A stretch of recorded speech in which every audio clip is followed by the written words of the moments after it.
And 1, 2, 3, 4, 5. And welcome back to the TMCJ podcast. We are on episode 20. Oh my god. We've hit the other double-digit milestone, which is slightly less exciting than 10 and slightly more exciting than 30. You know what's really irked me already about this so far? What? Is that you started the podcast with the word "and." That's like starting a book with "and." Well, I mean, technically I start the podcast with the word 1. Or 5. Do I count down or count up? That's more for your editing purposes, not... Well, okay. Yeah, but it still makes it into the final podcast. I mean, it's a... Sorry, yeah. 20! Woo! Sure, I don't know. Like, but I mean, it is "and" the last podcast. It's the next episode. You just "and" welcome back. Where maybe one day we'll have like a supercut of all of them in a row. Oh my god! Yeah. And it'll make sense. Yeah, maybe in the first podcast I said, "Welcome to the TMCJ podcast." I'm Walter Cronkite. What? Walter Cronkite. He was an American newscaster from, like, I want to say the 60s? Or maybe I want to say the 60s. Anyway, doesn't matter. Yeah, so it is... Oh, what? Bollocks. What did you do? Keep talking. What did you do? I just realised my... Oh, for floodle. Keep talking. God Okay. damn it. We are on with topics to begin things for our 20th episode. We didn't have 20 themed topics, but to start things off, I just wanted to talk about this. We've talked previously about, like, stupid technology, things that just seemed completely idiotic and really don't serve much of a purpose besides being a gimmick. And this was something that I sort of thought was going to fall into those categories until I actually got my hands on it and realized it's actually pretty cool. I got this pair of sunglasses that are also headphones and microphones. So it looks just like a normal pair of sunglasses, but it's got speakers in the rim on the back of it where it goes over your ear, and a microphone on it somewhere, and Bluetooth. So it hooks up to your phone, and, like, you can walk... It's a pair of sunglasses. They work fine. They've got UV protection. They're really high-quality sunglasses.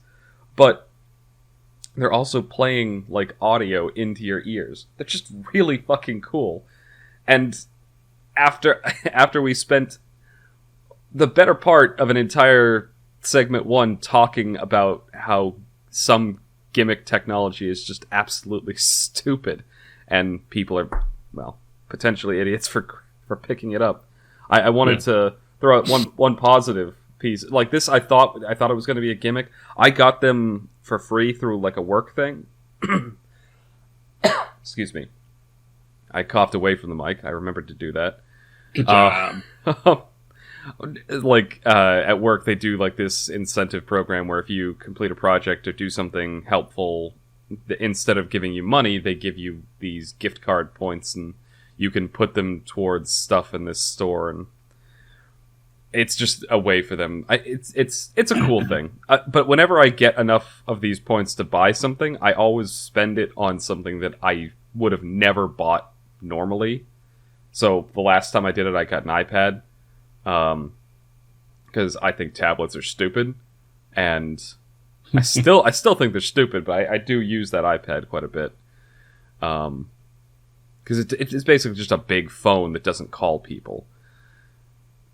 Then you've got these glasses were another thing I picked up on that, and it's something I never would have bought on my own, but now I actually think they're something that are worth buying if you. I wore them running. I've worn them walking around, like, doing errands outside, and yeah, they're you can make calls on them. I don't know, they're just really cool. I'm waffling. They're just really cool. Yeah, so thank you for waffling. Basically, my audio is going to be awful for the first third of this podcast. because I don't know why my microphone is being a B word. A biscuit. It's being a biscuit. And so there will be no recording of my voice separately, just so you know. Alright. Yes, no, but the sunglasses, super cool. Really cool sunglasses. I saw them yesterday. They're kind of like Blues Brothers sunglasses kind of thing. Yeah, shame they're not aviators, but honestly... I'm glad that you told me that, by the way, Blue. So your mic isn't recording right now? Correct. Okay. I made one tiny adjustment on my end, so your audio won't be super awful, but yeah. We'll figure it out. Yeah. I'll figure it out in post.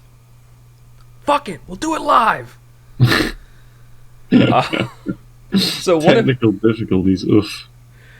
There's a podcast that I listen to, which I honestly think is underappreciated. It's two old StarCraft. They used to do StarCraft casting and other video game stuff back when StarCraft 2 was huge.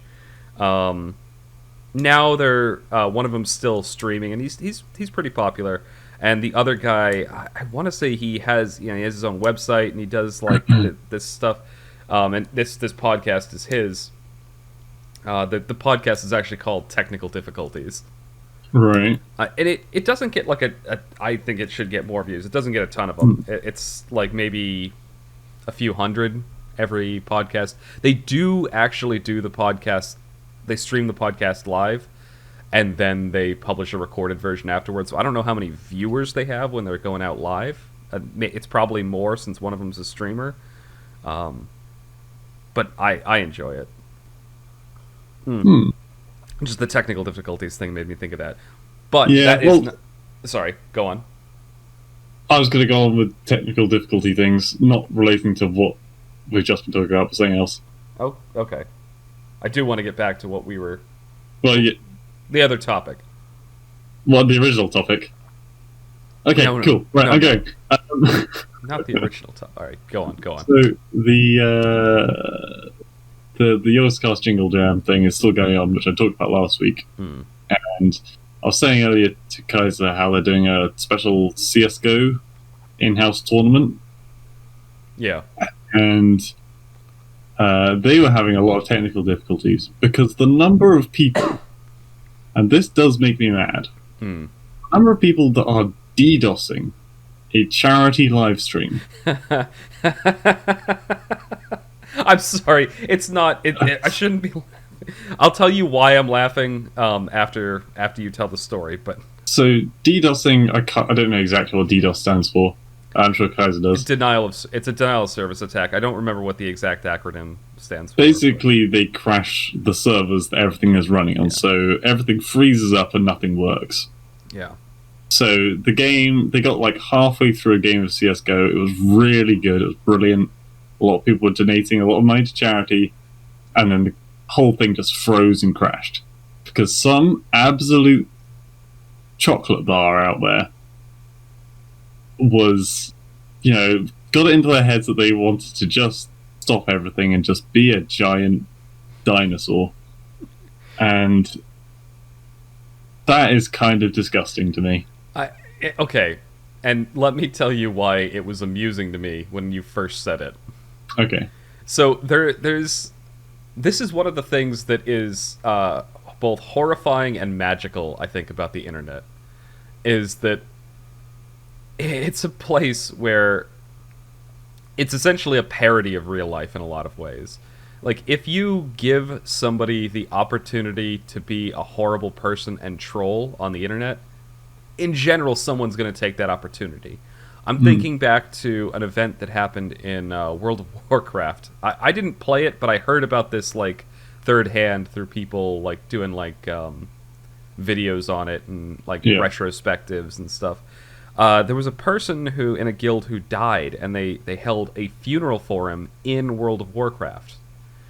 And, because all his friends played it and stuff like that. But they held it in, like, a public server, public area, which I don't know if you can do it in a private one in World of Warcraft at the time. I don't understand that game. And, of course, a rival guild raided the funeral and killed everyone.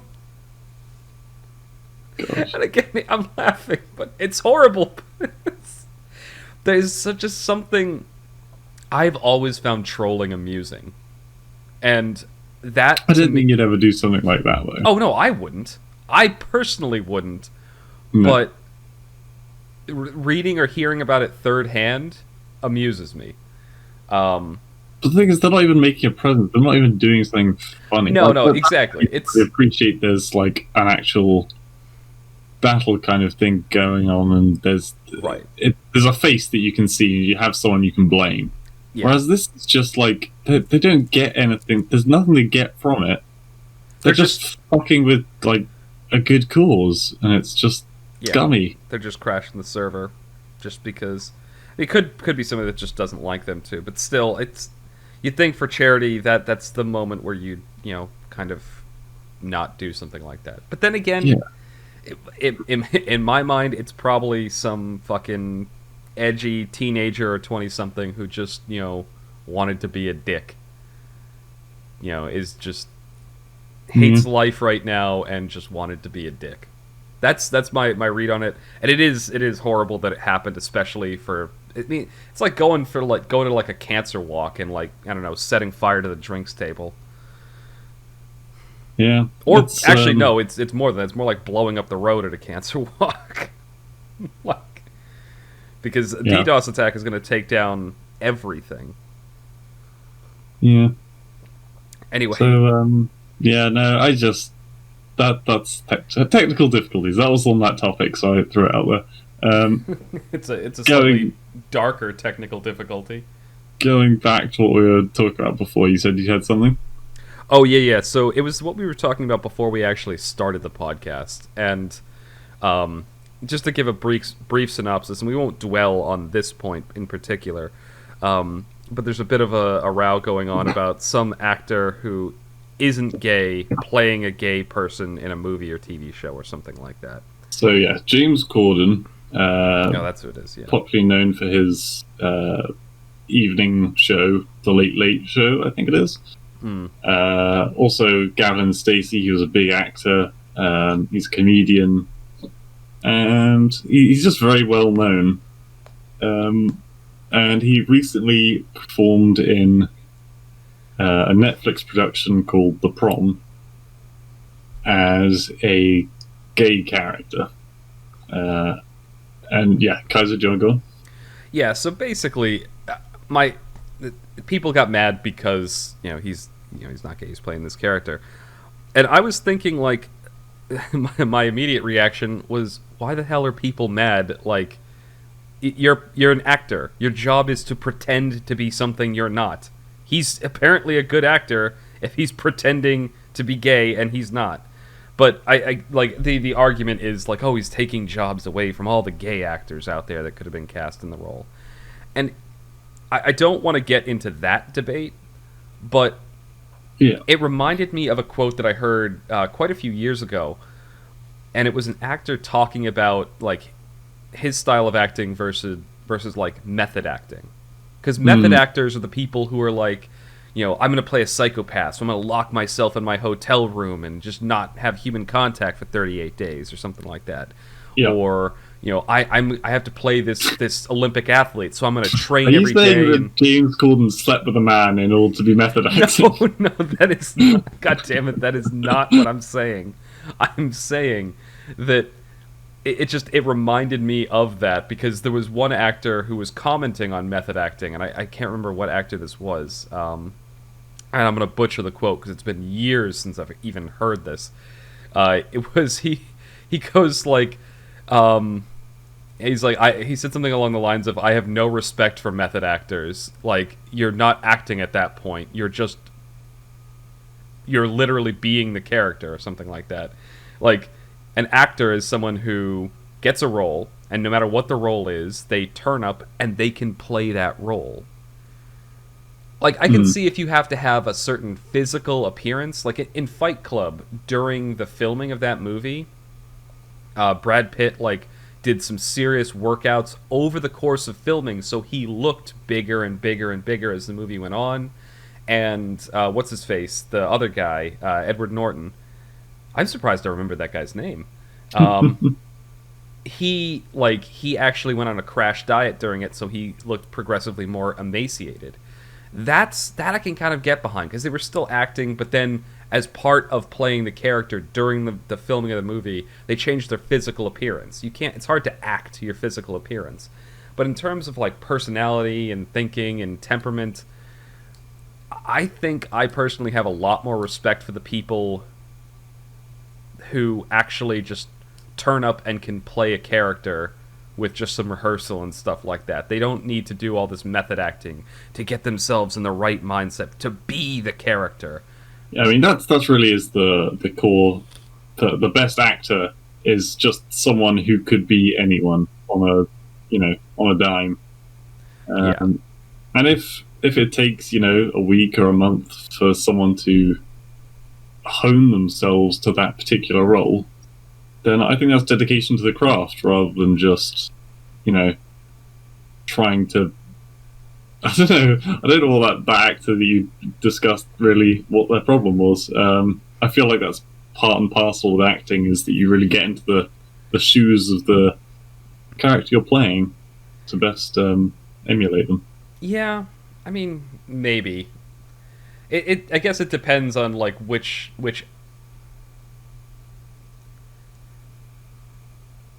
Yeah, Hello? it's Oh, no.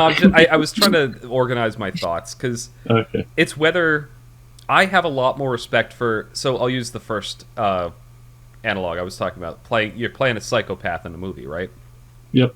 I have a lot more respect for the person who can just, read the role, do a bit of rehearsal, show up on the day of filming, and play a sociopath and be really convincing. Than the Right. person who has to go through all of these like all the prep work, and they need to get into the character. They need to make themselves a sociopath because at that point you're not playing a sociopath. You've just become a sociopath. Like just Sorry, I thought you finished. no, I was finished. I would compare that to when you were at college, and maybe you're going to fall into the category that I'm about to describe, but maybe not. When you were at college or university or school or whatever, and there were exams coming up, right? Yeah. I have more respect for the people that sat down with a fucking book every night for a month and worked their ass off and got a moderate grade. I have far more respect for them than the people who didn't do jack shit to prepare for an exam, and they're one of these people who just walks in and gets like an A star and swaggers out like, oh, it was a piece of cake, it means nothing to me, it's so easy. And that's the comparison that is happening in my head right now. All right. I'm the latter person. Yeah, that's why I said at the beginning that you might fall into one of the categories. Yeah. No. But put in that context. That actually does put it in a bit different context. I do. Despite the fact that yes, I did fall into the latter category. I never studied in college, and I walked out of there with like a high GPA. I do have a lot more respect for the people who actually sit down and do the work and study. But I guess it's yeah. Maybe it's because in my mind, I'm thinking of acting as something very different from work. As bad Yeah, as I that mean, it is a sounds. career, and it's the same as any other job, really. It's just Yeah, it's a different craft. method. It's a Yeah. craft. It's similar to like any other trade, like woodworking or something like that. So, okay, maybe I'm just being like I'm not. Maybe I'm Maybe. just being thick on this topic, but I mean, in the same way as a graphic designer, someone could just come up to me and say, "Look, you draw you draw little doodles every day. Good for you. You're working so hard." But it's not just that. It's not just drawing little doodles. It's and every time I'm sure every time that an actor does method act, yeah, they probably over time build up a regime for each time they do that, and so the next time they have to act as a bartender in the 1800s, Hmm. which is completely different to anything they've played before. They already have a idea in their head of, right, this is what I need to do, this is what I need to do, this is what I need to do to get better at becoming the bartender in the 1800s. I like to think after so long doing method acting that they've just like built up a large degree of psychosis. So they don't think that. They think, "Oh, I've been to the 1800s before." Like, get some kind of multiple personality, mental, I don't know, Yeah. Okay. That actually does kind of that like okay. I've reversed my opinion in the course of 5 minutes. I can at least have more sympathy for method actors at this Yeah. point. Like, we're not looking to change anyone's mind or anything. It's just, it's nice to see someone else's point of view, and I do agree that it is very impressive to see someone who can just walk on stage and just suddenly be someone else. That is certainly impressive. Yeah, and that's I guess that's the difference there. It's hard work versus talent. Mm. Yeah, natural talent versus earned. Yeah, Not earned, but you know what I mean. yeah. I think that's an interesting point to get into. To transition into is like there because I think there's two kinds of talent. There's the kind that somebody who is talented and somebody who has like developed a talent. Yeah, I don't know if and I think there are people who have done both as well. So, like, Mozart, for example, I believe as a child he was like a prodigy. In fact, I'm pretty damn certain he was like, even as a very young child, he was making these amazing pieces, and so he had like oodles of natural talent, right? yeah. That much is obvious, but he also clearly must have spent most of his life sat at a piano. Well, and so that's what probably the combination of those two things is probably what led him to becoming so historically famous across the world. yeah, and I'm thinking, was it Mozart or was it Beethoven? One of them went deaf in later life, and they learned to compose. And I want to say it was Mozart, but I might be wrong. Because do you remember when we played the fucking miming game the other day? Wait, was this about Ray Charles? Well, no. When you, me, and Alicia, Yeah, we're playing. we were doing the charades. Charades, that's the one. And there was a movie, and I enacted cutting my ears off. Is that the one that you're talking about? Amadeus? Oh, wait, did he cut his ears off?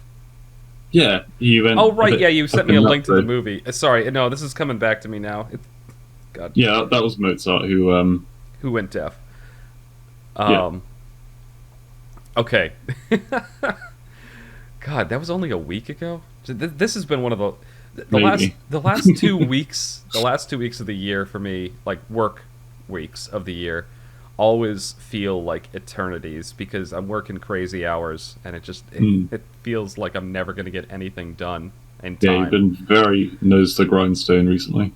Yeah, but Um, anyway, the reason I brought up Mozart in that regard is like, yes, raw talent when he was younger, but when he got older, he went deaf and had to. But he still managed to compose like really high quality music, despite being deaf, by like listening to vibrations and just knowing how the keys and stuff worked. yeah, I Like, wouldn't be surprised if he just could, in his head, I was going to say visualize. the music. Yeah. Yeah, he just knows what every note looks like and sounds like, and so he doesn't need to play it. Because I wouldn't be surprised. It could be complete bollocks, but yeah. There's an interesting like mental thing, and it's a I don't know if it's genetic or if it's something that like is caused by something. I'm not sure if anyone does. I didn't look this up and do any research into it, but there's a condition where people are able to like their senses are crossed, not like as in reversed, but like they can assign like a sound might also have a smell to them, or a texture could have a sound to it. And it's not that they put their hand across some sandpaper and in their head they hear a note or something like that. It's just that their brain interprets that texture as two different senses at the same time. Or like they smell fresh cut grass, and they also at the same time, taste steak or something like that. Well, I mean, we know that when people are having strokes, for example, they think they can smell burnt toast. Well, that's your brain dying. That's not. Well, but my point is, even though it's not an actual thing, we know that something, even though some smell is not there, we know that it's possible to smell things. So I can understand it being the same thing with if you're having a particular sensation other than having a stroke, then I can understand that people might have some kind of reaction that's completely different to anything that anyone would expect. That's actually a good point, because sometimes when I'm remembering something,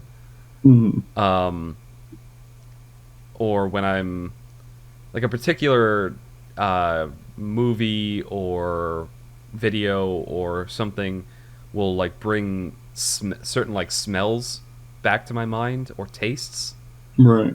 And I can see that, because the smells or tastes obviously aren't there. They're just in my head associated with that memory, or yeah. To that mild degree, yeah, I can kind of see where you're going with that. I do very often get when I'm, and it goes both ways depending on which I'm looking at. But for example, there's a very particular Jack Johnson song, which reminds me of a very, very particular place in Oblivion. That is to say, the game Oblivion from the Elder Scrolls. And if I'm playing the game, I get to that place, I think of the song. And if I hear the song, I think of that place. So the... Oh, I mean, I've had very similar experiences with games. There's certain music where I'm like, oh, I really want to play this game again. Or when I'm playing that game, I'm like, oh yeah, I haven't heard that song in forever. Yeah, and some of it's these are not just things that happened last year. I can remember, I can't remember much about my childhood, but every time a particular song comes on, I can remember sitting down and playing Quidditch on the Game Boy Color, I think it was, Game Boy Advance. Totally out of the blue. Like I said, I don't really have many memories of the first house that I lived in, but that is something that does it. And they seem they're not particularly emotional moments. They're not particularly joyous or anything. They just stick in my brain, and I don't understand why, but they do. How do we always get onto nostalgia somehow in this first segment? I wouldn't really say it's nostalgia. I mean, nostalgia was just there was some good thing happening at the time, but it was just a regular fucking moment in my life.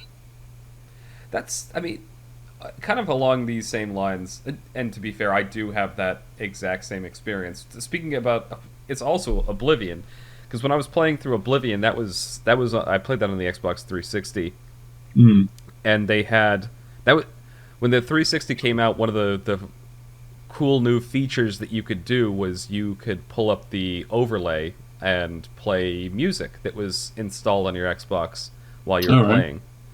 And there was one particular album that I always, whenever I was just exploring the game and going down into the dungeons and looking for loot and stuff, there was one particular album that I always listened to.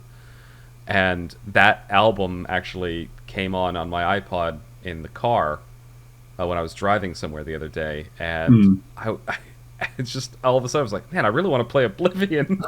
But it was when you said Oblivion in one particular song, I was like, oh my god, I have a very similar experience. Was what I was thinking. And it's not just games either. There's a book that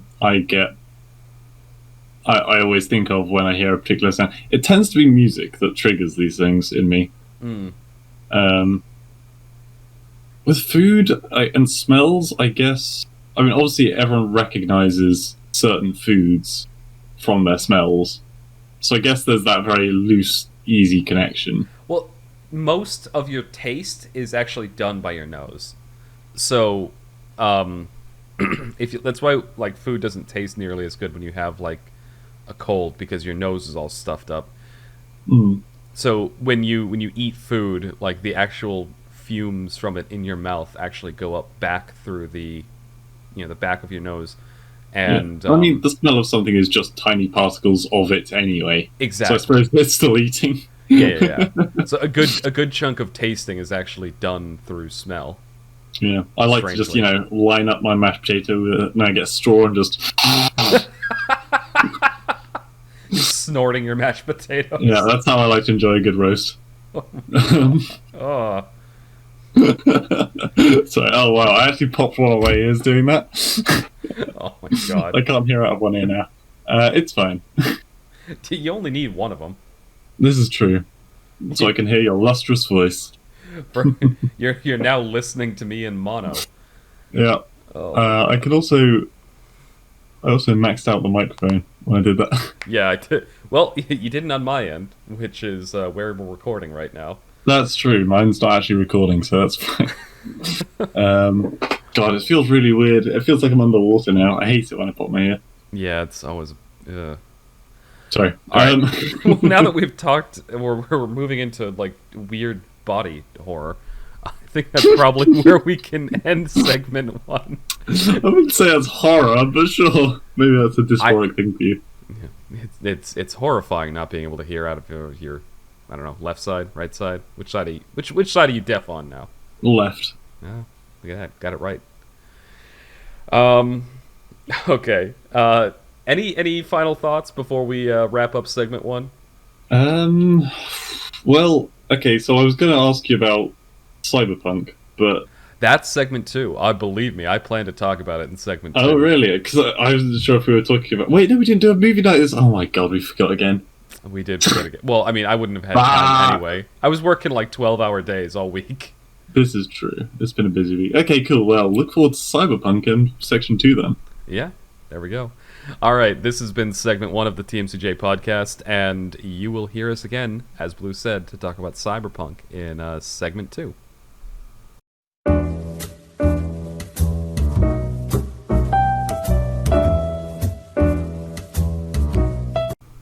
And welcome back to the TMCJ podcast. And again, he's fucked it again. Sorry. How dare you interrupt my introduction? We are on segment two, despite this jackass, which is our media segment.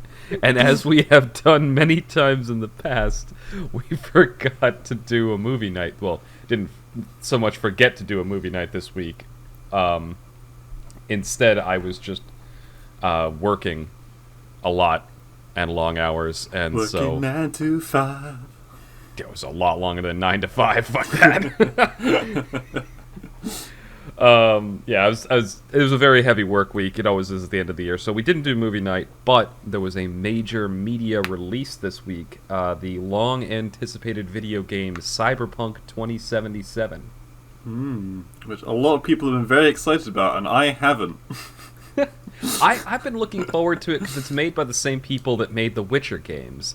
And The Witcher 3 was probably one of my favorite games in recent memory. Like, Alright, before we dive into it, is it even like a tenth as detailed, lore-wise, as The Witcher?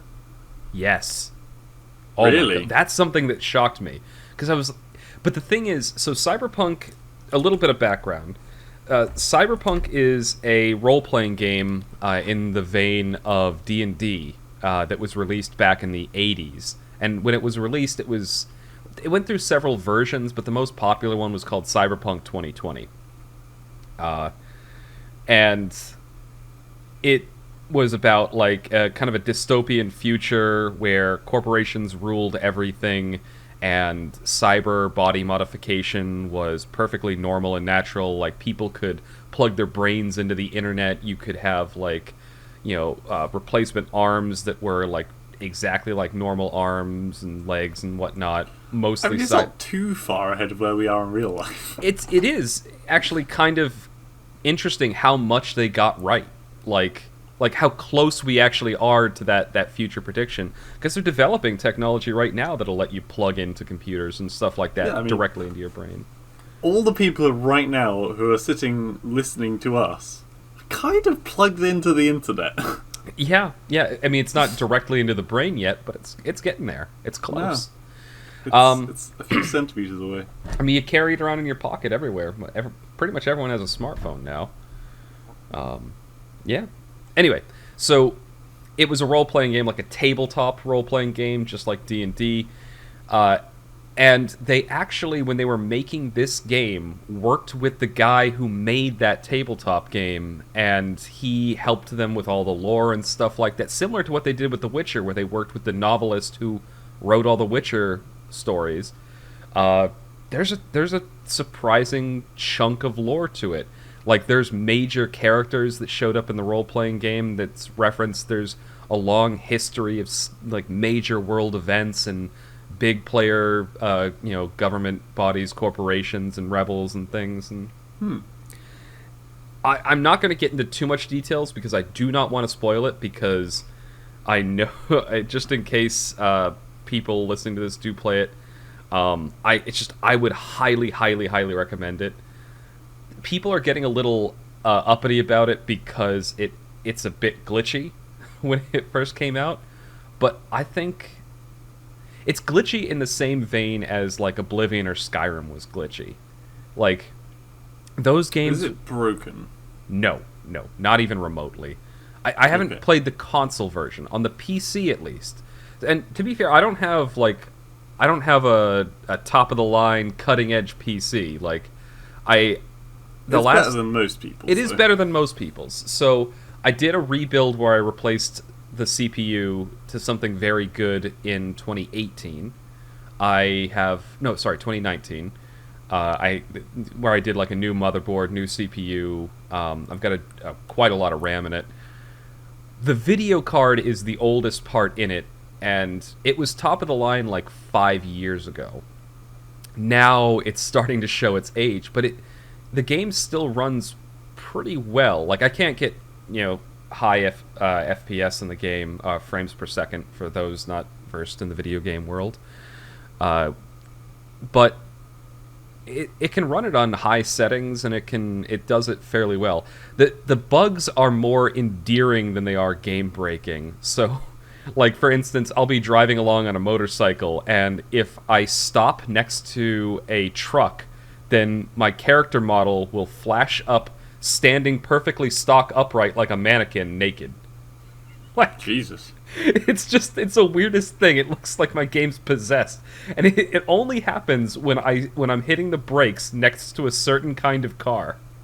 It's such a weird glitch. That does sound pretty odd. There was one... I just want to know where you got all the sheep. What? You said you got a lot of RAM in your computer. Oh, fuck off. God damn it. That hurt me. That hurt me in the soul. I feel like I'm less of a person having heard that. Oh dear.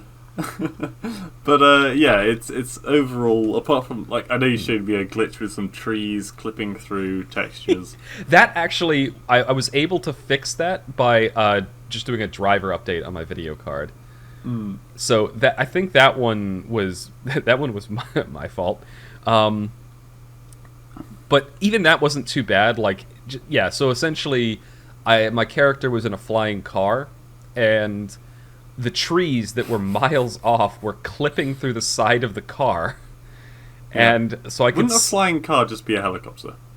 No, it doesn't have a rotor, so it's just like a hover car, like So a plane? No, because those don't hover. Well, some of them do. Okay, some military ones do.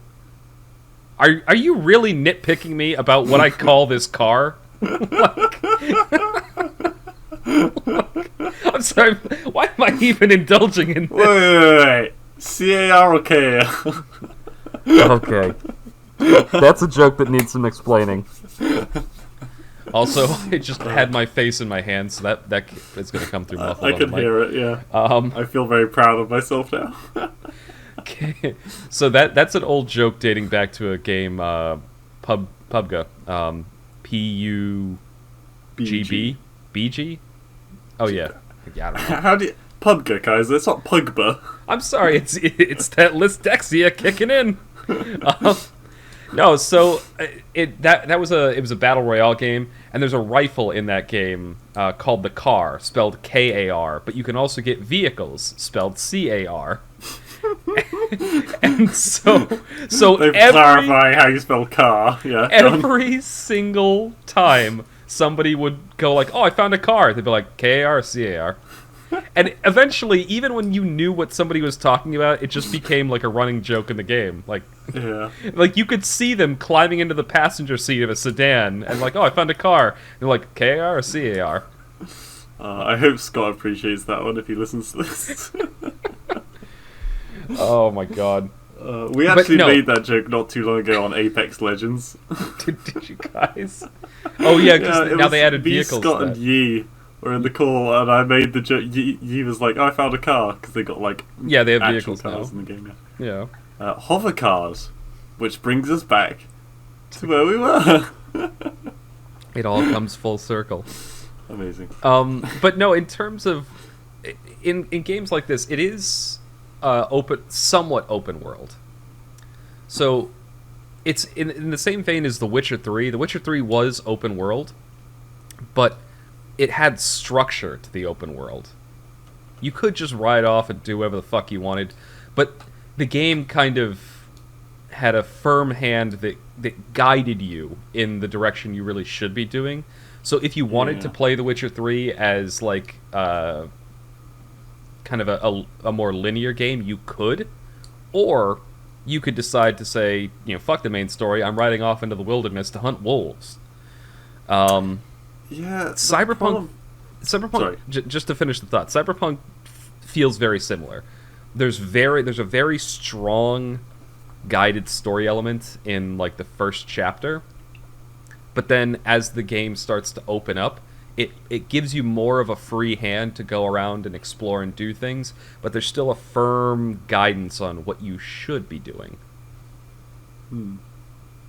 Whenever someone says, it's a game where you can follow the story plot, or you can go off and do whatever you want, I am always... What that means to me is you can do the story and enjoy yourself and have fun with the story we've given you, or you can walk around a bunch of PNG trees for an hour and get nothing done.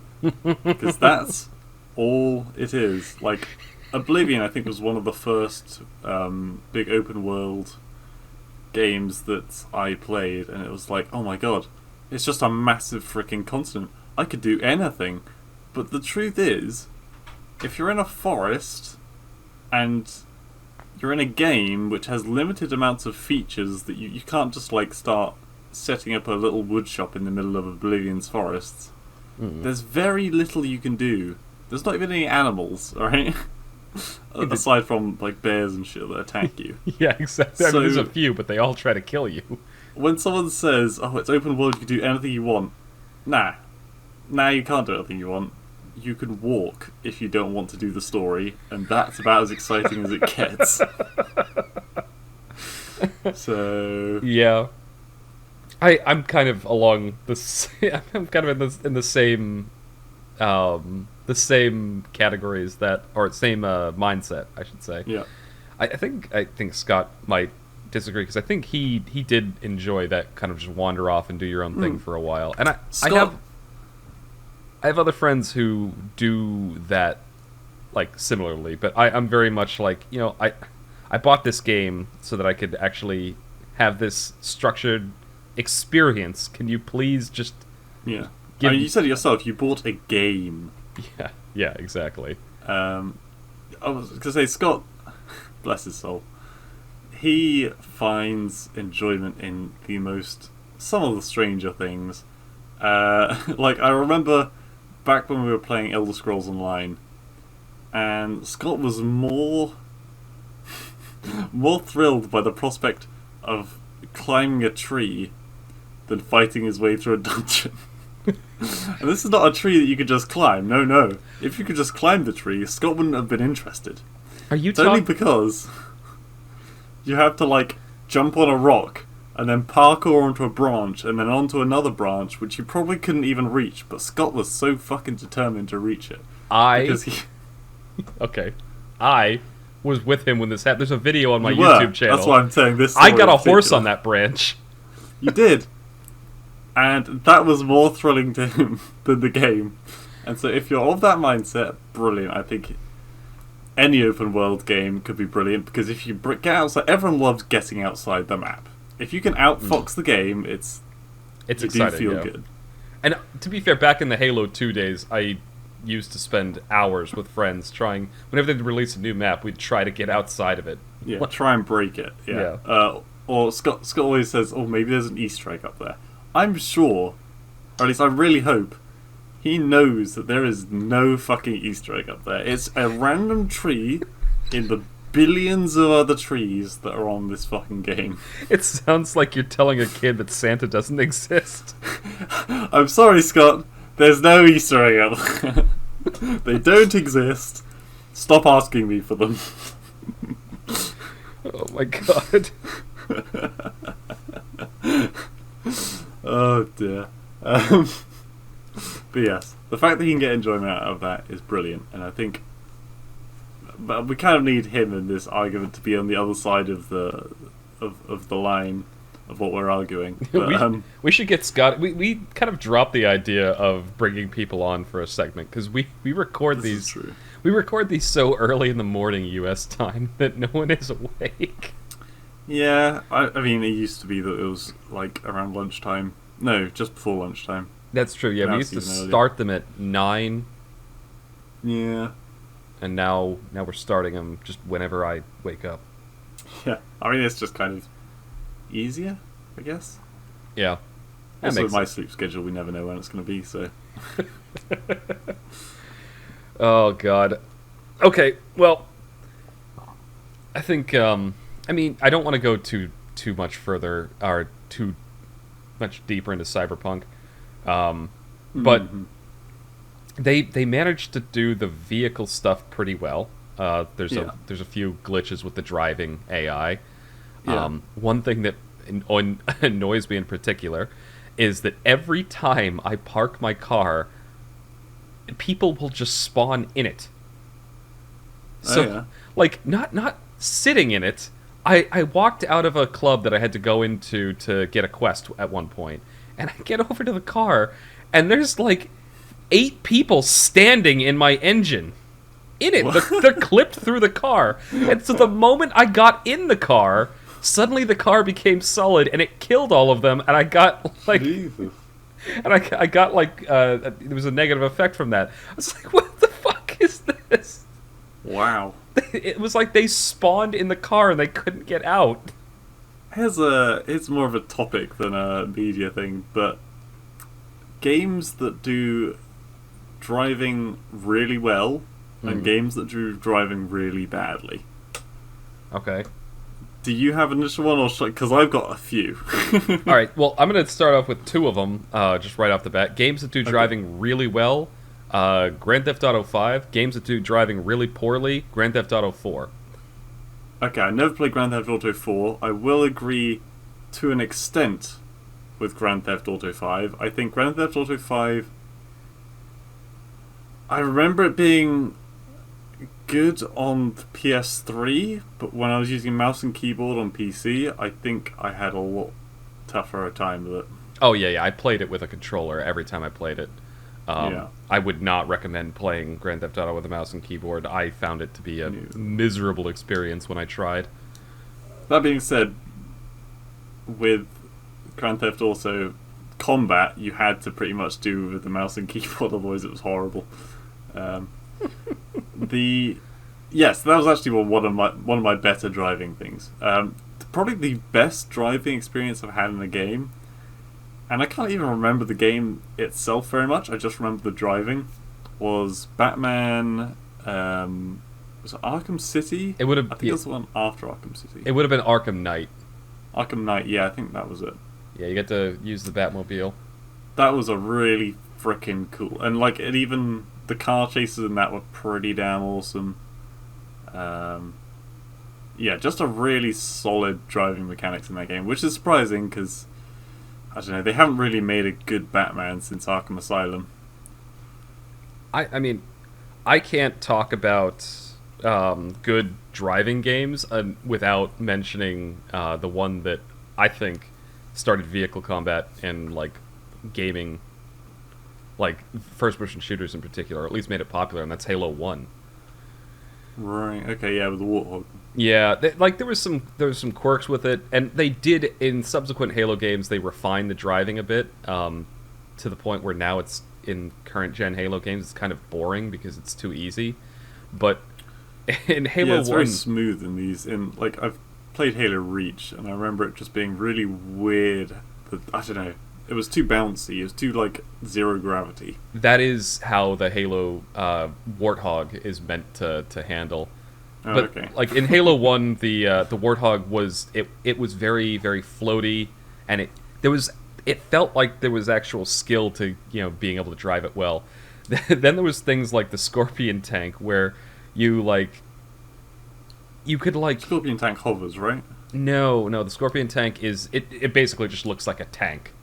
It's Okay. got 4 treads. That thing took some mental gymnastics to actually turn and move and fight properly in. Yeah. The hovering one was the Wraith, that's the tank, the Ghost, which was the little one-man car, and the Banshee, which was the flying one. Yeah. Yeah, the ghosts on Halo I do really enjoy. That's just... It feels satisfying driving the ghosts. Their hover mechanics was actually how you used to get outside the map in Halo 1. Right. For me, the worst driving has been... There's a bit of two. So one of them I wouldn't even call... It's not really driving, because technically it's flying. Battlefield Bad Company 2. Mm-hmm. I think every single person who ever first got in a helicopter crashed that motherfucker. Because it was on PlayStation, so you'd think it'd be really fucking... Because there's not many buttons. But just... I remember going forwards. There was some really weird thing to just go forwards. It was like... Maybe the sticks were reversed or something. But you'd always end up just like... It would always slightly tip back if you weren't pushing forwards. And so you just slowly drift back into a mountain and explode. I'm sorry, that's my impression every single time I've picked up a Battlefield game. Period. Yeah. The vehicle combat has been shit. Yeah. I mean, once you got the hang of it, really cool and very enjoyable to fly those things. But what's almost worse is that these helicopters, they don't just sit one person. Oh no! Up to like, I can't remember if it was 3 or 5 people. No, actually it'd be 4 or 6. And yeah, so at the beginning of the round, everyone's like, hell yeah, jumps in the helicopter. The person who's driving is not driven before, but they're like, fuck it, time to learn. Oh my god. 4 dead people before you even see the enemy. Clearly. And the other absolutely awful... This is an actual driving. And I hate to say it because I love this game so dearly. The driving mechanics in Payday 2 are garbage. It's like you're driving a fucking lawnmower on an ice rink. It's just, like you have to when you're turning. Normally in a game, you like hold down a button to turn, right? Yeah. If you hold down the button for more than like a second in Payday 2, the car spins out, or the motorbike spins out. You have to rapidly tap the button as fast as you can, because then it never spins out. But the faster you tap it, the faster you turn. Oh my god. I mean, but that's a bit of finesse. That's less so. I know what you mean. It can be kind of aggravating when you're in a like high intensity panic situation. Yeah, especially because one of the main they don't have them in many of the heists, but the first heist and the main heist that you see them in is one called Car Shop, where you're basically stealing Ferraris. And so you get to the end of the heist, and this heist has to be done in stealth. You cannot do it loud. Mm. And it gets to the end, and it's like, alright, there's an explosion, the alarms go off, you have a certain amount of time to escape with the cars. And if you have a 4-man team, and one person doesn't make it, everyone fails. So, the number of times you, like, your experience, because you've been playing it a long time, like I have, and so you're like, eventually you get to the end with your car. It took a while, maybe you scraped up the car a bit, maybe you made like one crash, and you get to the end like, thank fuck, I have like 30 seconds to spare, I did it. And you look back and you can see through the map, on the other side of the fucking universe is a guy trying to reverse because he hit a traffic cone and he can't work out how to turn without like going into an old lady or a pet shop, or I don't know why I went with such morally dubious things, but God, it's very, very frustrating. Yeah, I mean, that's less about the driving and more just like it's very aggravating when you're playing a team game and you're trying to do something and there's just one dumbass screwing everything up. I wouldn't even say it's a dumbass thing though, because it's just so unintuitive. Yeah. Like I can understand having complex controls for a racing game or something where the whole point of the game is to be racing and driving. Yeah. I can understand that being super fucking complex. But for a game where it's like in about 4 of the 70 odd heists, just turn down the horrible skid out mechanic a little bit, please. Oh, I mean, yeah, I can see that. You've got like one very, very aggravating thing, and so it makes people not want to play those levels. Yeah, I don't. That car shop level I just described, I never play it. It does not give me enough XP to pay for the amount of times I've screamed at the screen. There was not compensation for that. Oh my god. I mean, there's thinking, you were talking about how you have to kind of tap the stick to turn in that game. I just keep thinking back to the Halo 1 Warthog, because there was a like an art to driving that thing. Like if you kept the throttle on going over hills, like you could flip the thing end over end. If you took a turn too sharply and like a slightly not level area, you could flip the thing and set it spinning. And what would sometimes happen is your characters, when it spins over, it automatically gets you out of the car. So your characters would pop out of the car right in front of it as it rolled over you. Yeah, and that's one of the interesting things about the Halo driving mechanics, if I remember this correctly. There's no accelerate button, is there? It is literally all done with one analog stick. Yes. Yeah, so that's quite an odd thing. And the same with the reversing. You just hold back on the analog stick as opposed to just using the analog stick to turn. It's a bit of an art form, especially in Halo 1, but I loved it for that reason. Yeah, and it stuck around, so it must have been, like, people must have liked it. Oh yeah. Like, once you learned how to drive the Warthog, like, it was like just a badge of honor being able to, like, get... They're called, like, splatter kills when you run somebody over with a vehicle in the game. And just... I remember in Halo 2, there were games where I'd be playing and I don't feel like shooting this game, so I just drive the Warthog, which has no gun that you can fire as the driver, and just, like, drive around the map doing my best to, like, tail swipe people and kill them that way. Like, it is very satisfying and a lot of fun. I'm sure.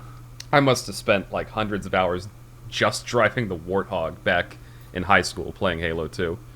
I remember on PlayerUnknown Battlegrounds how much fun we had when we were like, right, don't bother picking up any guns. We're all just gonna get cars, Yes. CAR, not KAR, and just ride over people. We would do that. I actually, one of my first videos on YouTube from PUBG was, it was a game where I won the match driving around in this shitty yellow Dacia sedan. Oh yeah, I remember that. I thought you were about to mention the one where I was like swerving around behind you because I was drunk as heck on a motorbike. And then you flipped end over end. I go woo woo woo, and I just like fly cartwheel through the air and land it. Yeah, well, I mean, there was a whole series of videos I did about, they were just about driving, essentially. Yeah, I remember. Like, I had this little intro, this really shitty intro jingle that I made, by, like, splicing together 2 bits of music in a car crash. And I think I made 3 or 4 videos, like, about that, and it was literally just us doing shenanigans like that. Mm. And I remember, you're right, that there were games where we would just get a convoy of cars. It'd be 4 players, and we're all driving in formation in whatever cars we found. Yeah. And then there were the days. I'm getting PUBG flashbacks now. That when we were on the boat, and the moment we got on a boat, it would just be the Titanic song. Yeah, we'd blast Celine Dion. Every night in my dreams, we'd just blast out of the stereo. I see you, I hear you. Oh, they were some good fucking games. Yeah, and that became a thing too. Oh my god, we put in like quite a few hours on that game, and in a fairly short amount of time. Yeah, and sadly Adam got super into it after we all kind of left it. I know. That was tragic, but yeah, I still go back. I've played it a few times in recent memory, and it's more refined now. But going back to there's bots now, isn't there? Like all over the place. There are, just to maintain like enough players in game. And it's just, I don't know. It almost is less endearing now that it's more refined. Like, some of the like the clunkiness of it almost made it better. Yeah, I get what you mean. Like when CS:GO updates one of their maps texture packs, and everything's just slightly different, and you're like, it's not how it used to be though. Yeah, like it still works and functions great, and it's better technically, more detailed, but it's not the one that I know. Maybe it's like nostalgia glasses or something like that, but I do think that it lost some of the magic by being more refined. Like there's 2 ways a game can be shitty. It's either like it's either bad and it's like, oh, I can't play this, or it's just a miserable experience, or it's bad but just bad enough to make it charming. The rest of it, yeah. And I think a lot of games actually base that concept as how they pitch it, kind of. There's a lot of these really just terrible games, like Bennett Folly, for fuck's sake. I don't know that. Like, I say this every week and you always forget it. It's the Getting Over It game. Oh, that game. Okay. Yeah. I know it is Getting Over It. Who the fuck is Bennett Folly? Foddy. It's like Sid Meier's Civilization. If you say Sid Meier's, everyone knows what you're talking about. Yeah, but I'd never call it that. I'd call it Civilization. Yeah. Would you say Sid Meier's or Sid... Anyway, it doesn't Sid matter. Meier's is how I'd pronounce it. Okay. But yes, like, Bennett Foddy's Getting Over It. Shitty game. But that's kind of why a lot of people like it. Yeah, or like that old game, Happy Wheels. But that's different. That piece of shit. But a lot of people played those games and found them entertaining to watch. Yeah, you're right, because they were so aggravating. The Getting Over It, though, I class that less as... also, that's a personal challenge, so I guess I think that game wasn't trying to be shitty. It was trying to be, like, ball-breakingly difficult. And I think that's more of the... I don't know. It's just... To tie it full circle back to Cyberpunk, Cyberpunk definitely falls into the... It has, so far, very good story. Graphics are really nice. The characters are interesting. The gameplay's fun. And it's just buggy enough to make it charming. Ah, that's good. Is it challenging you? Well, I'm playing it on normal, so not really. No, I mean, there's been a long, long, long time since a AAA gay. I just said gay. You did. A AAA game actually challenged me because they're just pandering to the. Yeah. People want to instantly have that fix of I did it, and I think it kind of gives me less of enjoyment if I don't work towards earning something. So, I'll address that real quick, kind of as a last point of this segment. It's not easy. I'm playing it on. There are 4 difficulties: easy, normal, hard, and something above hard. I'm playing it on normal just because I just want to enjoy the game and have fun with it. Yeah. If I do a second playthrough, I'll probably play it on hard, or maybe even the difficulty above that. But even on normal, like the combat, you can't just rush in and just guns blazing and do whatever. You actually do have to think tactically depending on how you've made your character. If you put everything into strength, you can go in like just balls to the wall with a katana and slice people up. But you're not going to be able, like there's been 1 boss battle so far that I had to get into. Yeah. And they do put an effort into giving you a bunch of options how to do it. So if you're speccing into like stealth or combat or whatever, there's a way for you to charm to his pants off instead. I don't think I couldn't do that with this guy, I don't think. I did fuck up a dialogue option talking to him early on though. Sorry, the actual combat is challenging no matter what way you play it. I'm playing a more like gun-focused stealth kind of character. Okay. Like I'm focused. Surprised you went stealth.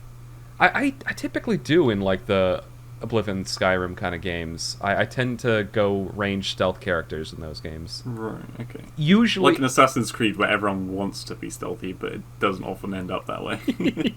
Yeah.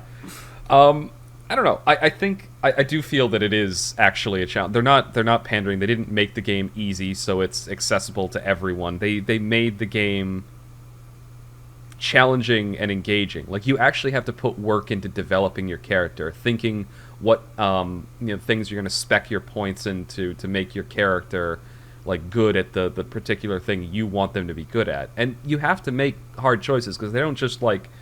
At least where I am in the game, they don't just throw experience in your face and go like, "Hey, level up! Hey, level up!" they did make the game, at least again from my early impressions, they did make it fairly challenging and engaging in that regard. One of the a game that this is making me think of, and it's quite an old game, which is surprising because older games tend to be a lot harder. I believe it was Prince of Persia: Sands of Time. Yeah. Is that the one where you can rewind? Yeah, so if you fall off a cliff or something, you just get rewound by the fairy, and then you didn't fall off the cliff, which does not count as dying. So I played this game many years ago, and I just kept playing it and kept playing it and kept playing it, and I got to like the second of 4 like main bosses. So I was literally halfway through the game. And I beat that second boss. And then I stepped in some black sludge. And I basically couldn't get out of it and I died. And I hadn't realised that was actually the first time I had died in the whole game. And this game was just about old enough that it does not autosave. Oh, fuck. So it reset the whole game because I died there, because I stepped in some black sludge, and I was livid. But, to its credit, I did then play the game to completion, making sure to manually save. So it was a good game, but when a game doesn't challenge me. I was this close to just giving up on the whole thing because it felt like a massive waste of life. Yeah, So, yes. That's a bit. Anyone who's played video games, I guarantee you, has had that experience at one point where you're playing through, and you realize you're gonna die, or you do die, and it dawns on you as like, fuck, when did I save? Yeah.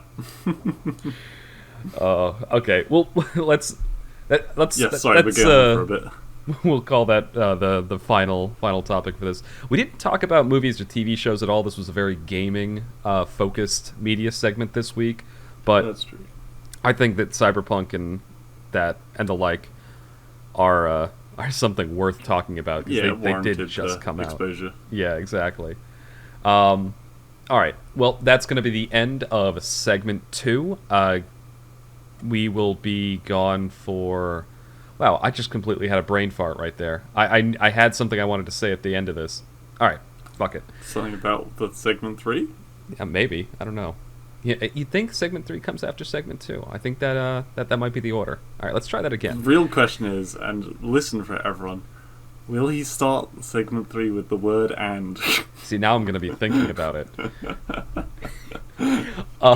Anyway, this has been segment 2, our media segment of the TMCJ podcast. You'll hear us again after a brief intermission for segment 3.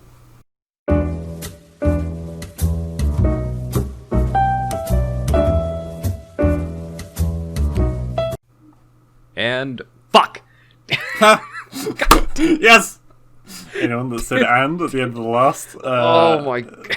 You have just won $1 million imaginary bucks. Congratulations. I actually intended to open this segment up by going, or welcome back to the TMCJ podcast.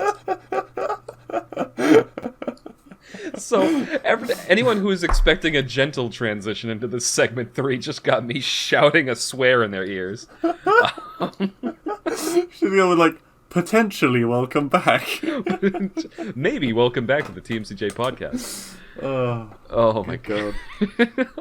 Great start. I literally got the word "and" out of my mouth. All 3 of this week's intros have been total trash, and I love it. Oh my god. Well, that's a perfect transition to what we intended to do. So we're at segment 3. It's our wildcard segment, and we decided to, it's our 20th episode, to try and think of 20 things that were positive that happened in 2020. Yep. This was discussed at the end of the last week's, and we think everyone just needs we need a positive end to the year. Because everyone already knows all the things that have happened so far this year, and it'd just be nice to remember to look back and think about some of the good things that came from all of this chaos. It would be nice, but that still might not be possible. Well, maybe. But we'll do what we can.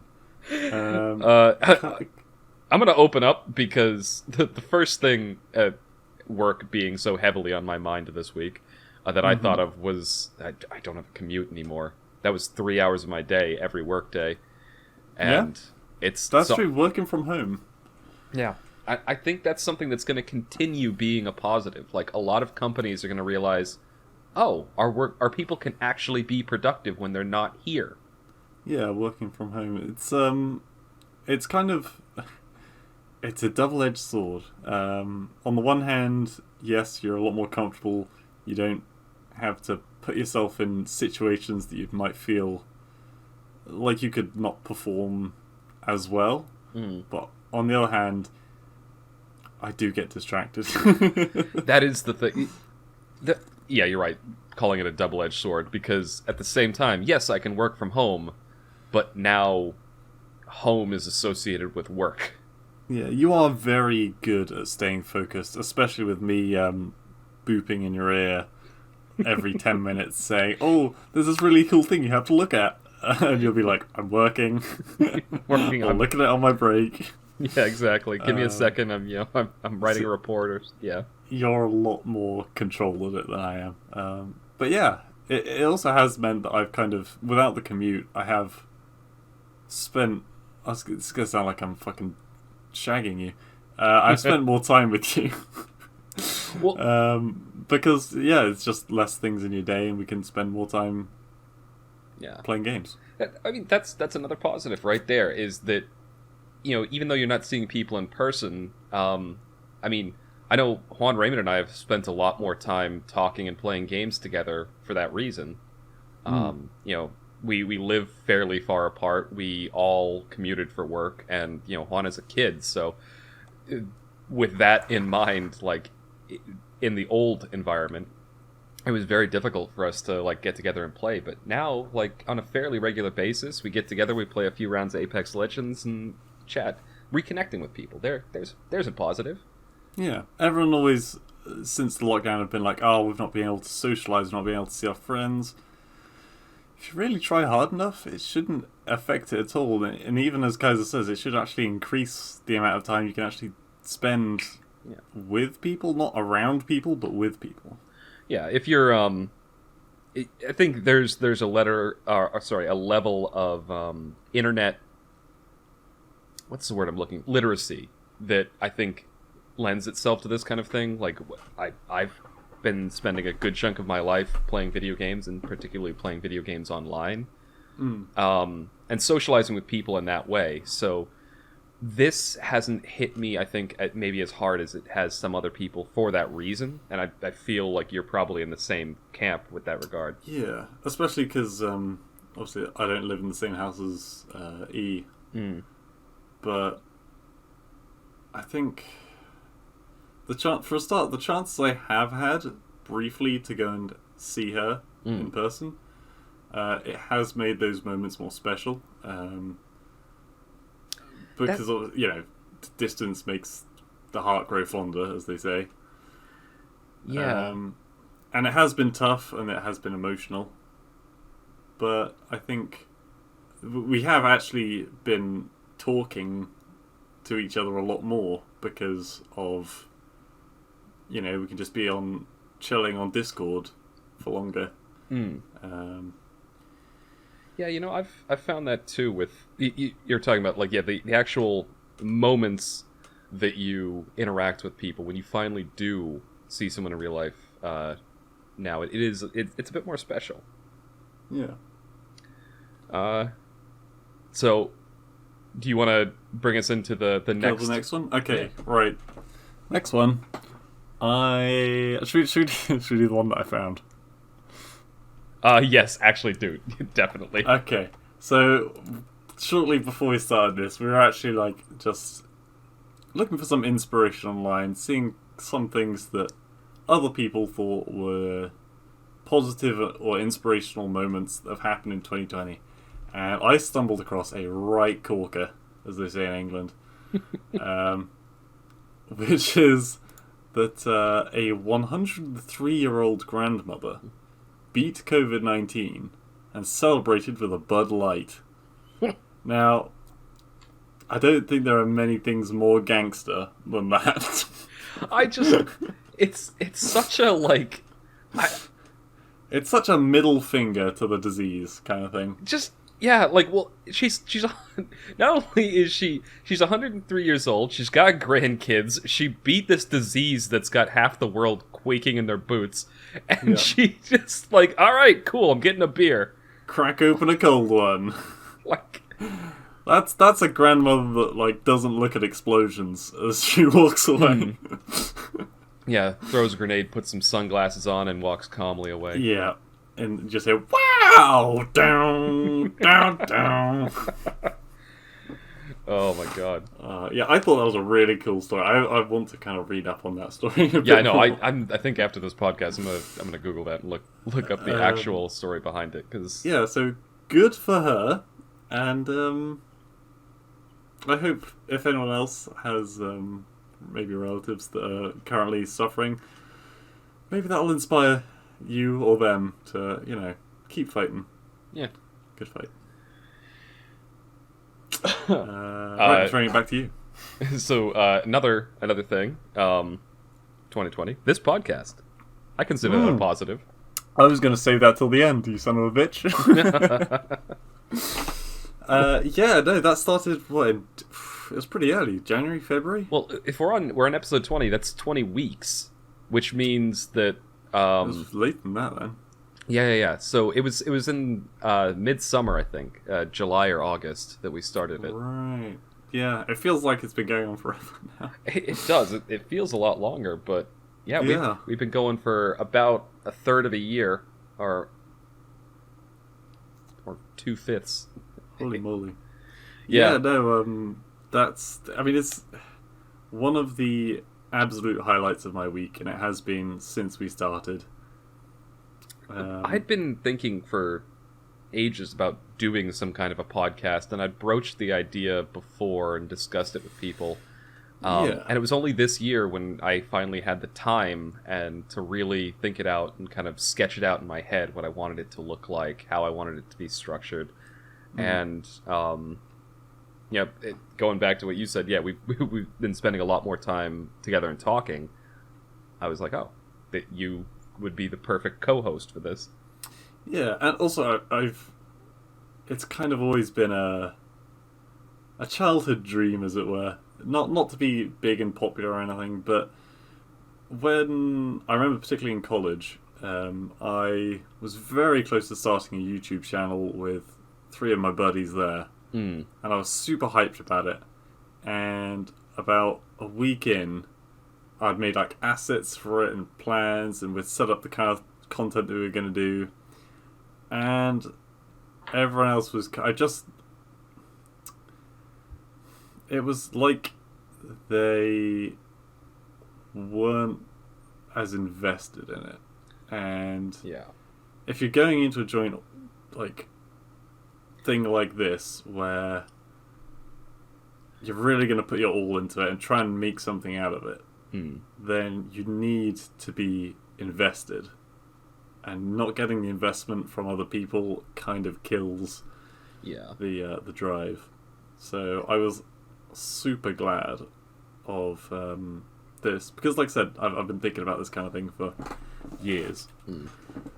And I think one of the driving things behind why we actually started doing a podcast is because we always have these kinds of conversations anyway, just not used to record them.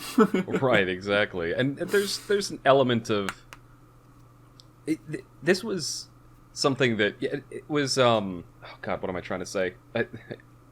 Through that story, there were a couple things that I thought of when you were talking about that made me go like, oh, you know what? That first of all, the fact that you'd been thinking about this a long time too shows that it was a good call to actually ask you to co-host this with me, because you'd also had a similar vision.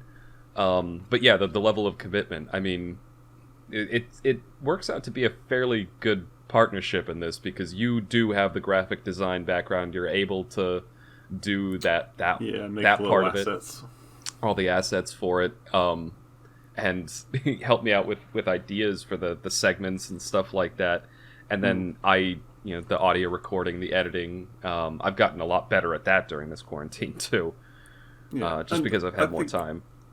The most important thing is that whilst we're very agreeable with each other, we don't actually agree on many topics. Which... yeah. We have very different views of the world, and so I think that leads for a far more interesting conversation than us just going, yep, you're absolutely right, next. Yeah. I'm thinking about that. There's a lot of my closest friends, I think, I don't really agree with them on a lot of what people like think are like the norm. Yeah. We disagree, and we have different worldviews, but that isn't necessary for a friendship. This is sounding like very touchy-feely and... Yeah, it feels like a therapy session. Yeah, I know. What the fuck is going on here? All right, let's move on to the next topic before I was about to say something extremely offensive. I thought you were going to say incredibly soppy, but no, offensive is more in line with you. But no, I think that's, on our 20th episode, that's a good, capstone for this, as one of our things, is this podcast has been a very positive thing, not only in both of our lives, but hopefully our listeners think that it's a positive part of their day just listening to this. Yeah. All right. Oh, you soppy pile of crap. Will you give us the next one on the list before I start crying? Okay, yes. The next thing, which maybe it's more of just a me personally thing. Mm-hmm. I'm bit of a germaphobe. Not really, not much. If you're out in the middle of the wilderness or something, and you have to do something, I understand that you have to do something. I won't. Survival is always the most important thing, but in day-to-day life, I like things to be clean. And because of everything that's happened, and the new laws, and all that kind of thing, every time that I've gone out for a meal, and seen that people have obviously wiped down the tables and like kept things clean and tidy, it has made me enjoy going out to eat a lot more, because I'm a lot more relaxed. Everyone's wearing masks. There's no one's breathing over me. You don't get any bad smells generally. And yeah, so the times when I have gone out, it has been a real treat, and I've enjoyed it a lot more. That's a good point. Yeah, this whole thing has it's brought a higher degree of hygienic awareness to the general public. Yeah, I've been ill so few times this entire year. I can't even remember when I was last unwell. So I think this is something that I was thinking about this as you were just talking about the whole like the enhanced cleanliness and how you were enjoying it. I'm realizing that I think the whole world right now is going through something that I went through when I first started working in the industry that I work in, where we have to work in clean rooms a lot of the time on the manufacturing end. Like really clean rooms to the point where aseptic clean rooms, which the highest form of contamination in those rooms is people. And when I realized that and had to do like airflow mapping and looking at like contaminant mapping and environmental monitoring and how you like gather samples and you find like skin everywhere and germs and you see how much human beings can contaminate an environment,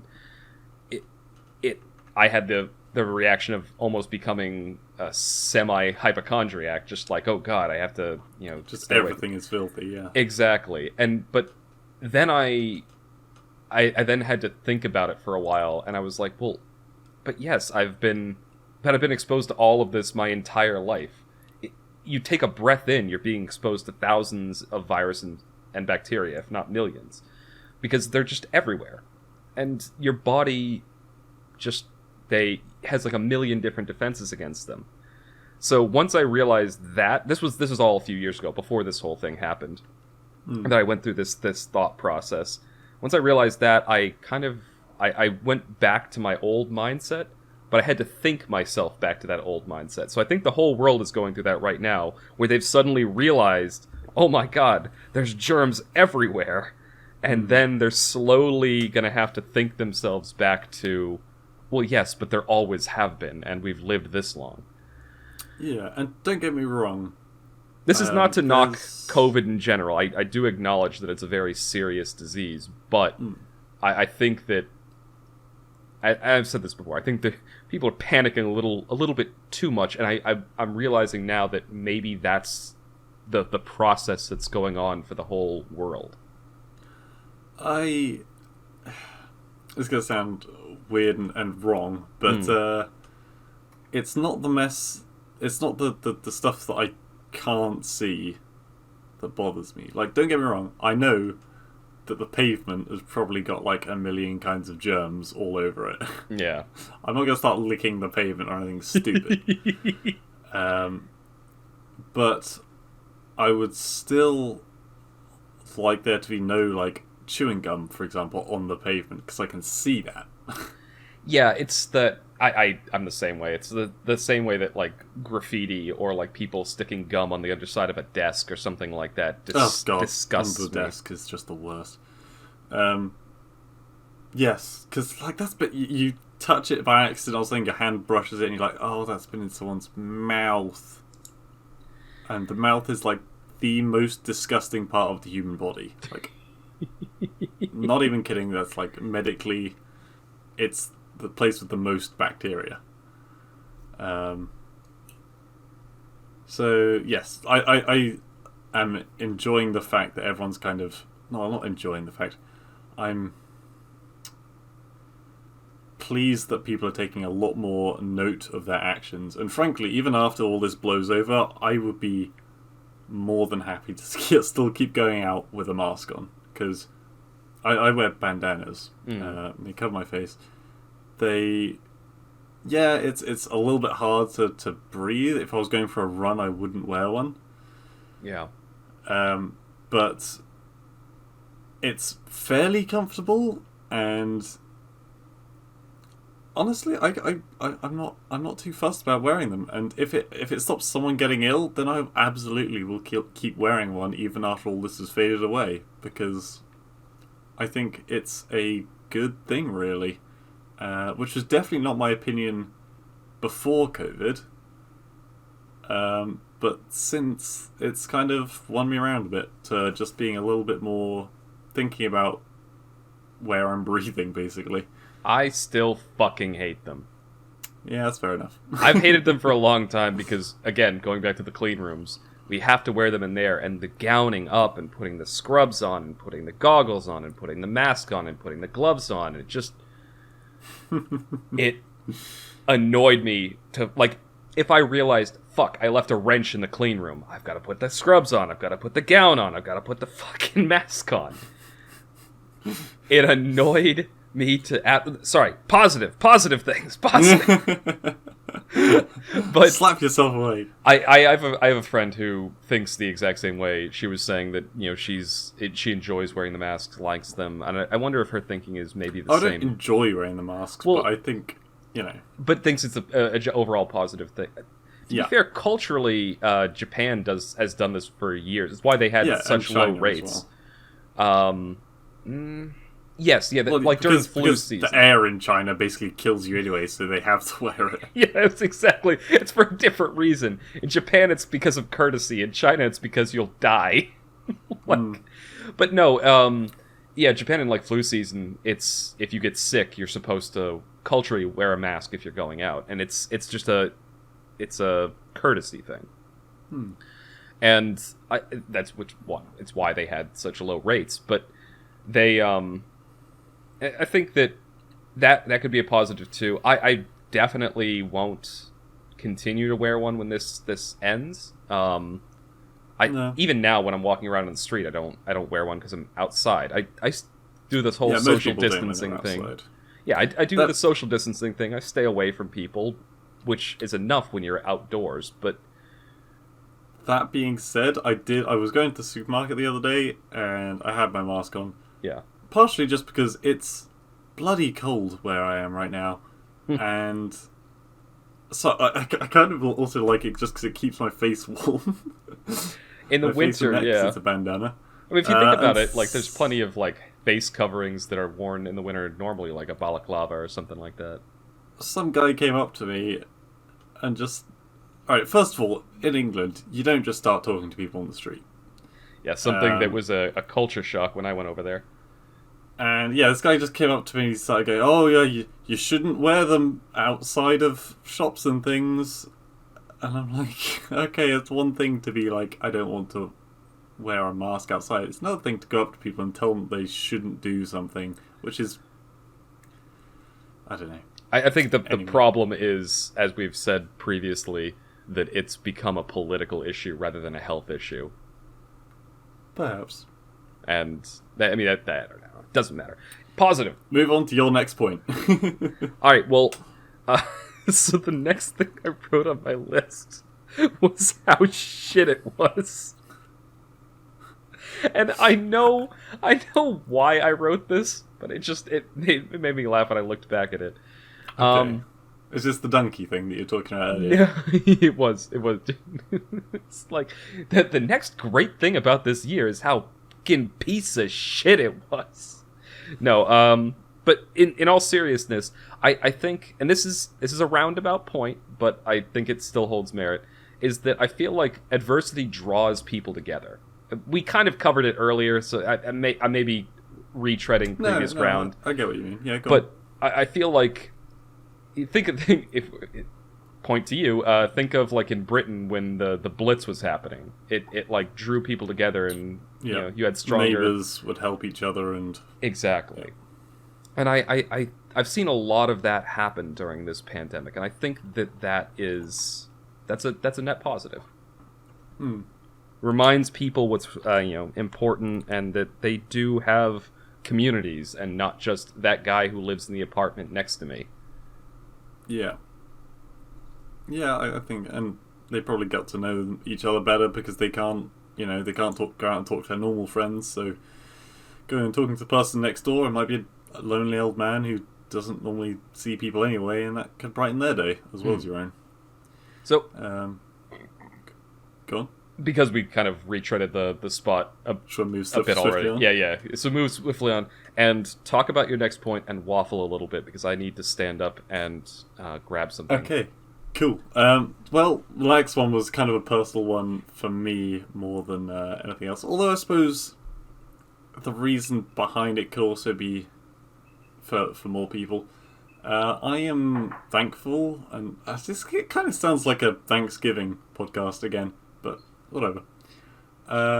For my this will sound incredibly nerdy and sad, but my D&D group, who we started early in this year, and much like the podcast, every single week I've been really looking forward to the end of the week, where I can sit down and basically tell stories.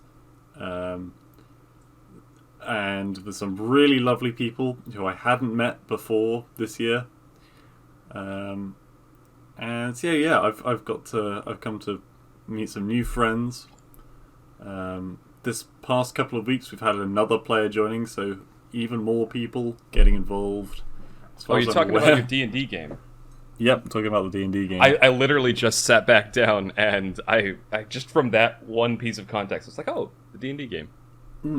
Because that's had like it's been going slightly longer than this podcast now,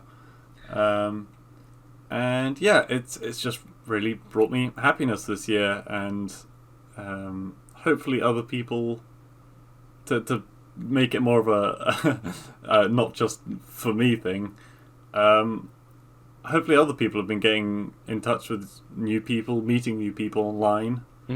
And trying different things as well to occupy your time and, be sociable. Goes back to some of the points we were making about the podcast itself. That's the way we did it. And speaking of D&D, I definitely had a lot more time to devote to the D&D game that I was running for Kevin, Jake, Duncan, you and I. Yeah. And I think that essentially, we were doing it on weekends in general anyway, but I was able to put more time into actually reading ahead and planning things, and I don't know, similar thing, but that's a good one. So the next, this is the point in my list where I started to get sarcastic. Oh dear. The next thing I wrote down is it's almost over. I mean, as dumb as that is, you do have a good point. There's a fresh start coming up. Yeah. Whenever the new year rolls around, it feels like, it's a chance for new opportunity. Yeah, right? A blank sheet. And also, there's a lot of things already planned to happen next year, both for you, myself, and quite significantly someone else in the Hive, which is very exciting. It's going to happen around, February, March next year. Mm-hmm. Yep. So I think you're right, there are things to look forward to in the not so distant future. That's the thing. I find it very easy, especially when I'm like around this time of the year. The last 3 years, as long as I've worked at the place that I'm working now, around this time of the year, the company basically shuts down. A lot of pharmaceutical companies do this. They shut down at the end of the year, and it's meant to give people a break. They call it like a recharge week or something. They give you a couple extra days off around Christmas, so it's like. You get to do the shopping and all that. Yeah, exactly. So, for instance, it's more just a lot of people were using their vacation to take off the space between Christmas and New Year's anyway. So they just say, well, you can just have those days off anyway. Yeah, I know in the last place I worked, they wouldn't let you take any days off in December. Instead, they kind of like, they say you get certain amounts of days, they like assign days for you to be off. Mm-hmm. They give you just little bonus vacation days. So yeah, you couldn't go anywhere in that time, but they do make sure you do have a break during that, during the December period. I find myself, the reason I bring that up is there's a certain amount of work in my job that has to be done every month, and shortening November is already pretty short, so that puts me a little bit behind because we have Thanksgiving and Black Friday off, and a lot of people take that whole week off, so I can't get in touch with them. And then December rolls around, and now we've got like a week and a half off basically at the end of the month, so the month is really short. And I still have to get the same amount of work done. So I always find myself feeling like very... tunnel vision is the word I want to use, but it's not quite right. But I like really focused, nose to the ground. Down, yeah, like white-knuckled, trying to get things done. And I think a lot of people are probably feeling the same way just about this year and lockdown in general. But it's important to remember... there's a silver lining, there's a horizon over there. There's hope for the future. Just don't focus so hard on what's shit right now. Focus, getting through this... I almost said trying time. I am so sick to death of people saying, these trying times are the... Anyway. Positive. Yeah, I think when you said just now, there's hope for the future, I think that's a really nice... kind of message. Just forget about this year. This year's gone now. It's done. Just think about it can only get better. Yeah, I don't think I've talked about this on the podcast, but I know it's something I've said to you personally quite a few times. Despite the fact that how cynical and sarcastic I am, that's mostly just because I grew up in Massachusetts. But you remember I'm English, right? Yeah, I know. But. And I think this is why we talked about it before. It's despite that, I am very much a glass half full kind of person. I don't know. I always when I look at a situation and the analytical side of my brain is always like, this is all the ways that thing is gonna break, and then the side of my brain that I actually think with is just like. Yeah, but if we do it right, it's gonna go like this. It's just that kind of the luck side of your brain that comes through far too often in video games.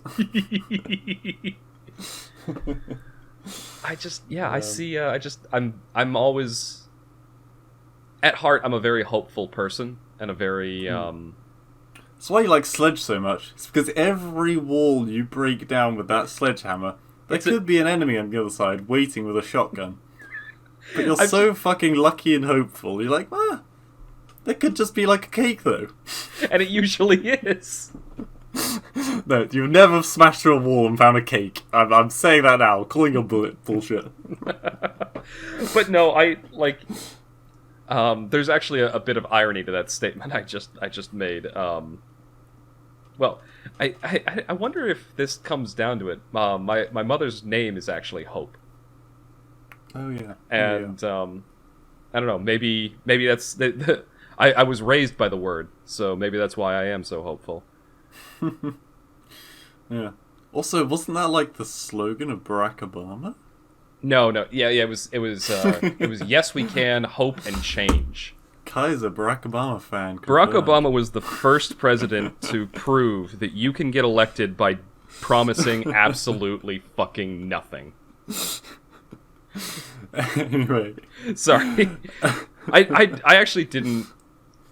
I disagreed with Obama politically, but I didn't have a problem with the guy. I thought he was a decent politician. He was no better or worse than the politicians that came before or after him. That's a controversial statement. The after part. move on quickly Yeah. before I start rambling. No. I think we've covered pretty nicely how some of the finer points of basically the TLDR. What does TLDR stand for? Too I always long, forget. didn't read. Okay, cool. Thank you. Yeah. The TLDR of this segment really has been that it's been a rough year, but honestly, it's gonna be a good 2021, I think. Yeah.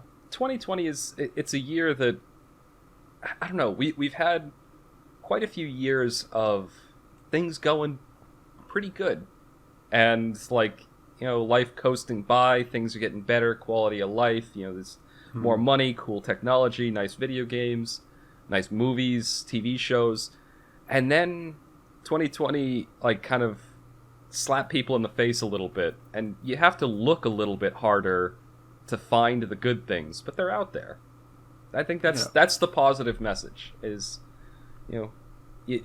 there is hope. There's good things.